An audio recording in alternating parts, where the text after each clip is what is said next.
So milema pligia masnisa. Should we say that also argues on our Mishnah? Do we assume those are two different time slots? So says the Gemara here, no, lo ani the Kohen chad shiuruhu. No, the ani and the Kohen, they start at the same time. It's a reference to Seisa Kochavim in both cases. So Reminu, a question was asked, so me'masa maschil lukros kriya shema be'arvis. When do we start to say kriya shema at night? Misha shemnei adam nechnasam lachal pitan ba'arvei shabbosos. When people in general go in to eat their meal on Friday nights, here Rashi says, "Mimar l'suda shakol mulchon." They eat quickly because everything is ready. That's the opinion of Reb Meir. The Reb Meir. Chachamim omer misha shakohanim zakoyin le'achol b'trumasan. From the time that the kohanim are allowed or earn the right to eat their truma, and similar davar tzeisa kochavim. So that seems to be two different positions, two different times. And this point about Seisa Kochavim, even though there's no real proof that that's the time, that the day ends with Seisa Kochavim, there is some indication that that's the case, which is what? Shenamar, Pasuk in Nehemiah, Vanachnu osim v'melacha v'chatziyam machzikim b'ramachim, me'alosa shachar ad Seisa Kochavim. The Pasuk talks about them working all day from Alosa shachar until Seisa Kochavim. And that's called all day because the pasuk after it says, "V'omer v'hayu lanu halayla mishmar v'hayom malacha." They would work during the day, and we see the day was just defined as alos hashachar until tzeis hakochavim. So my v'omer. Why do we need that extra v'omer? V'chitema, because you might have thought michiyar v'shamsha lo yehu that maybe night could actually come earlier.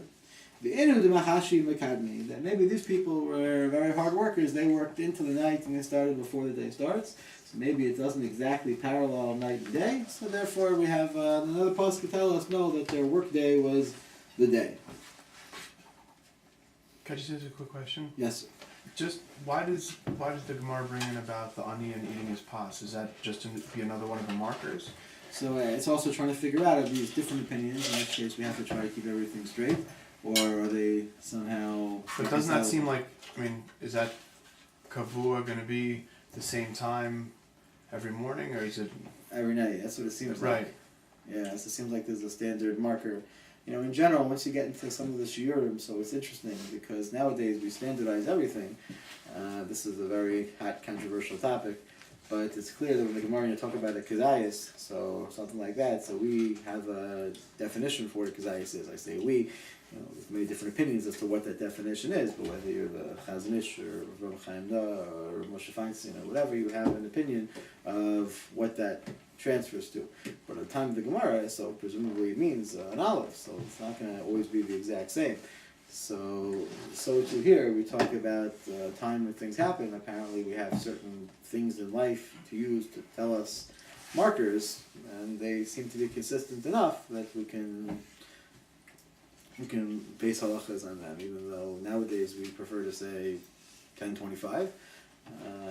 Apparently, this is not really very different from the other types of shiurim that we find throughout the Gemara, where in theory they could vary, but they have a standardized enough reality that it's enough to base on. So, where do we leave off? So, Kasaka Daitach, what you might come to think, is that Ani uvnei Adam chad shiuruhu. So apparently that Ani and an average person, that's one time. That's not two different measurements. That's all one thing. Vi amris Ani v'kohen chad shiuruhu. If you're going to tell me that an Ani and a Kohen, they're the same, so then it comes out, Chachamim hainu Reb Meir, that there's no point to Reb Meir and Chachamim arguing, because they're saying the same thing. Right? Chachamim say Kohanim, and Reb Meir says Bnei Adam. So why is that two separate opinions if they're the same thing? Ela Shmamina. So what do you see from this? Ani shiur l'chad, the Kohen shiur l'chad. That these are two different times. And Ani goes in one time, a Kohen goes in a different time. That seems to be the conclusion you could have. So the Gemara says, no, lo Ani the Kohen chad shiuruhu. No, Ani and Kohen, those are taka one thing. The Ani v'nei Adam lav chad shiuruhu. So in order to keep the Kohen and Bnei Adam different, the question is who does Ani get associated with? So Ani is associated with Kohen and not with Bnei Adam. But wait a minute, does that work? if you're having a hard time keeping this straight, you're not alone. This is confusing back and forth, but it's almost done. And you can refer back to it and make sure you're keeping it straight. Wait a minute, the Ani and the Kohen, they're really one measurement. Is that really true? Or Remenu, and you can ask from elsewhere, when can we read Kriya Shema at night? From the time that the day is sanctified, that Shabbos starts on a Friday night. And Rabbi Shua Omer Mishasha Kohanim Mitoharim Le'achol B'Trumasan. Rabbi Yeshua's opinion is from the time that the Kohanim become pure to eat their truma. Rabbi Meir Omer Mishasha Kohanim Tovlim Le'achol B'Trumasan. And Rabbi Meir says from the time that they immerse in the mikveh in order to eat the truma, which they did earlier, as I was going to say. As Rabbi Yehuda here argued, Amrullah Rabbi Yehuda, V'halo Kohanim V'od Yom Hem Tovlim. But Kohanim, don't they actually do this immersion during the daytime? So Rabbi Chanina Omer Mishasha, so that's his objection, that's how he expresses disagreement with the mayor. Rabbi Chanina Omer Mishasha Ani Nichnas Lachal Pita B'melach, from the time the Ani goes in to eat his meal with salt, with bread with salt. Rav Achai, Amrullah Rav Acha, which is a frequent issue throughout the rabbinic literature. Rav Achai and Rav Acha mentioned together as two possibilities. Omer Mishasha Rov Bnei Adam Nichnasim Lahaseiv. When most people go in to start their meal. And Rashi says it's not clear whether we're talking about Shabbos or weekdays here. Whatever, it's later, but it's either Shabbos or weekdays. So with all those opinions, if you can keep all that straight, if you're going to tell me that an Ani and a Kohen, that's all one unit, that's all one time, Rav Chanina and Rabbi Shua. So then Rav Chanina and Rabbi Shua, if you followed the whole back and forth, that they would be saying the same thing. Elalav Shmamina Shiura the Ani L'chad v'Shiura the Kohen L'chad. So no. So what you see from here is that the Shiura of an Ani is one thing, and the Shiura of a Kohen is another thing, and that's got to be the way it is. Shmamina. So fine, if they're different, so which one is later? Haminayu Mu'achar. Which one is later? Mustavi the Ani Mu'achar. It makes sense that the poor person goes in later. Di Amir Ani Mukdam. Rav Chanina Haim Rabbi Lezer, then it's going to come out there Rav Chanina Rabbi Lezer saying the same thing. Elav Shmamina the Ani Muchar Shmamina. It must be the Ani is the latest year. Okay, fine. So this objection that Rabbi Yehuda has to Rabbi Meir, we mentioned a second ago, the more we revisit this for a minute. So it says Amar Mar Amalei Rabbi Yehuda V'alo Kohanim V'od Yom Hem Tovlim. So Rabbi Yehuda says, so don't the Kohanim, don't they do tefillah from the daytime? Don't they immerse in the mikveh during the daytime? Since when is that the Kriya Shema time? Right, first they immerse in the mikveh, then it becomes dark, and then the next morning they bring their kapara. So if we're going to use the Kohanim going in to eat their truma, so fine, that's nighttime. But if we're going to say from when they immerse in the mikveh to become pure to eat the truma, that's earlier, that's already still daytime. Why should that be the right time for Kriya Shema?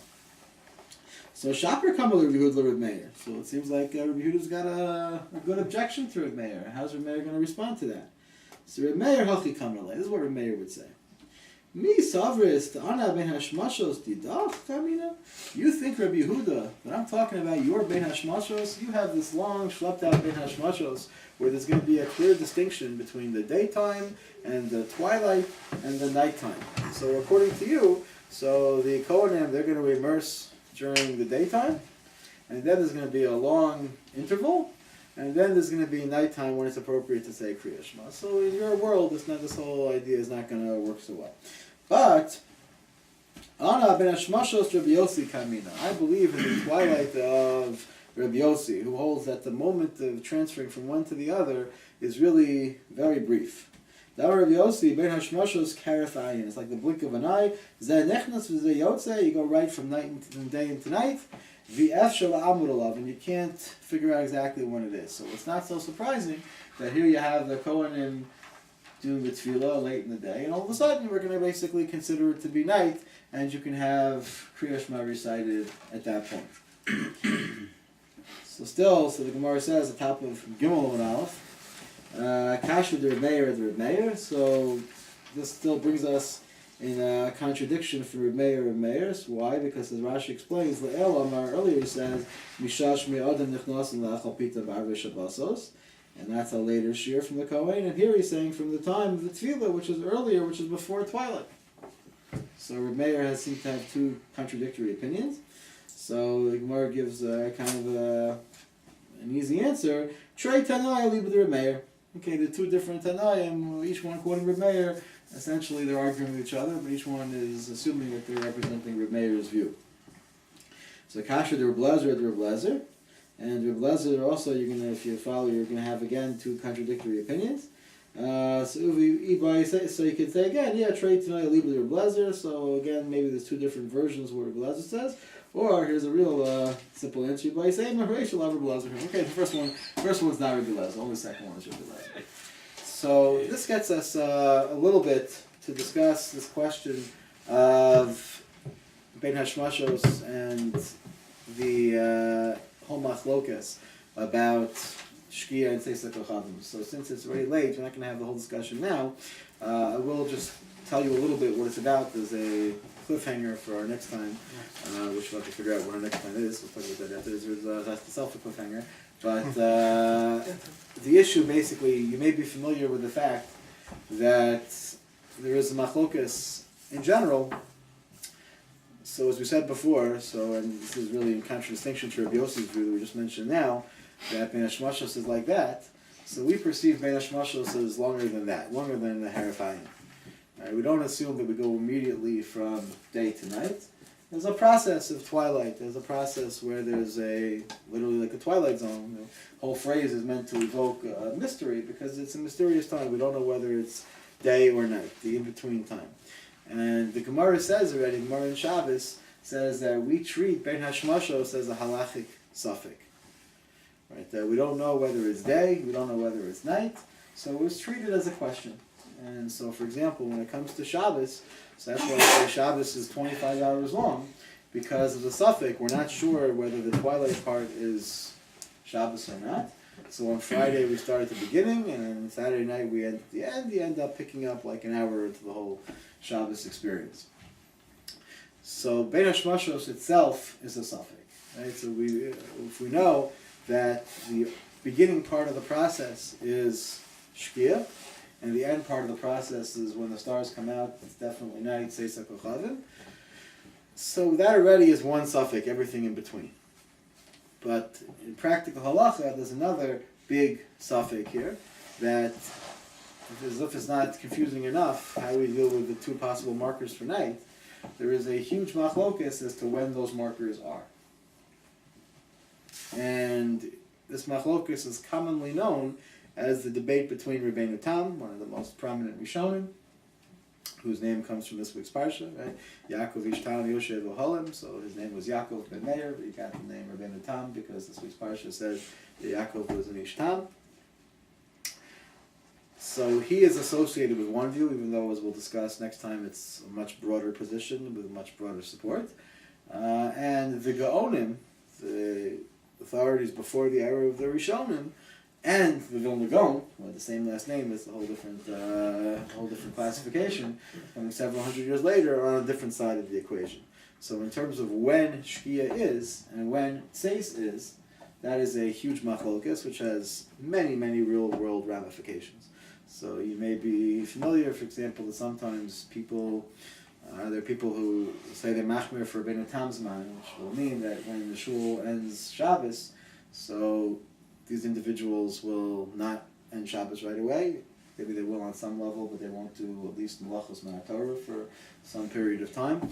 The most common version of this is to wait 72 minutes after Shkia, although that's a complex issue. So what that is based on, what the whole story is behind that raging debate, God willing, we will discuss next time. Shkaya. Yes. Why is that?